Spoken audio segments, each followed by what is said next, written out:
911, what's the location of the emergency? I think there's somebody shooting in here at Sandy Hook School. I prayed, keep them safe, bring them home. Do you see anything or hear anything more? I keep hearing shooting, I keep hearing popping. I saw Freddie, and Freddie said, I can't find Catherine, I can't find Catherine. Get the sergeant, get everybody you can going down there. I stood there as the children's names were called and the parents took them from the line, and then you looked along the back wall of the firehouse and you saw the parents whose children did not respond here. Freddie and I were sitting there, and he had his head on my shoulder, and I just remember the weight of his head of, like, wow. I knew in my gut that Catherine had died. The grieving town of Newtown, Connecticut holds the first funerals today for victims of the school shooting that left 20 children and 6 adults dead. 20-year-old Adam Lanza carried out the deadly rampage before taking his own life. There are many questions. What if the shooter had no access to the guns? Others say the real problem is our mental health system. This never should have happened. How could this happen? There is evil. There's an abundance of evil in the world, and we have to confront it. I miss her laugh. I miss her bear hugs. She would crawl into bed early in the morning, and I miss rolling over and seeing her face. There's mornings that I roll over and think, oh, you're still here. Animals were just her passion, tried and true. Whether they were furry or slimy, she loved them all. She'd be in the garden, and she'd be among the butterflies that would sort of swoop in, and she would get a butterfly on her hand, and she would whisper to them, tell all your friends that I'm kind. This question just kept being thrown to me. Is this making you lose your faith in God? Because how do you explain this? You know, how do you explain a senseless act like this? How do we go on? How do we go on?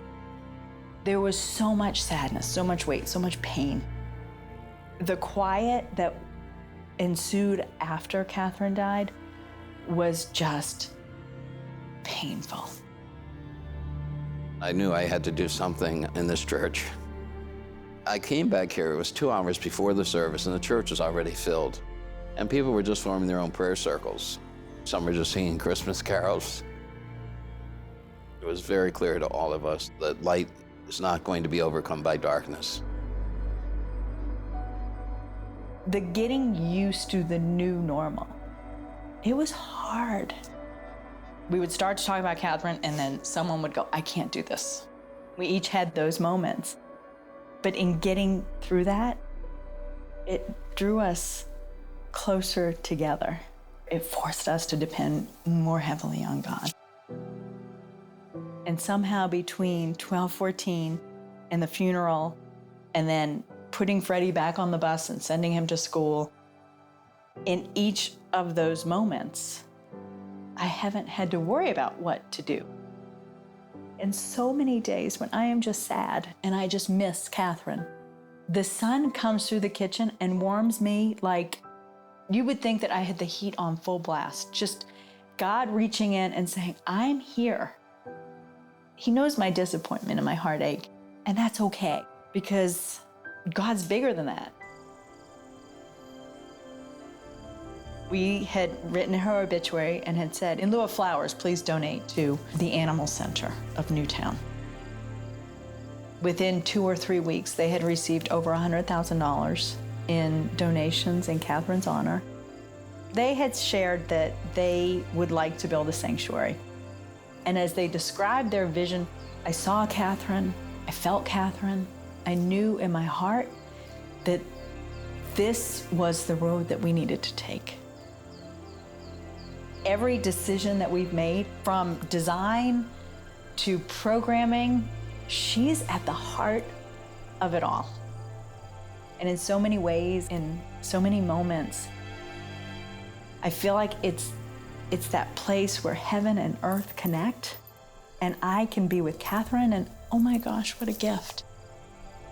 And to think that God would say, okay, this is where I need you to be.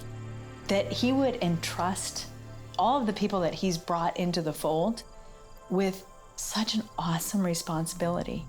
that at the end of the day is reflective of our baby girl.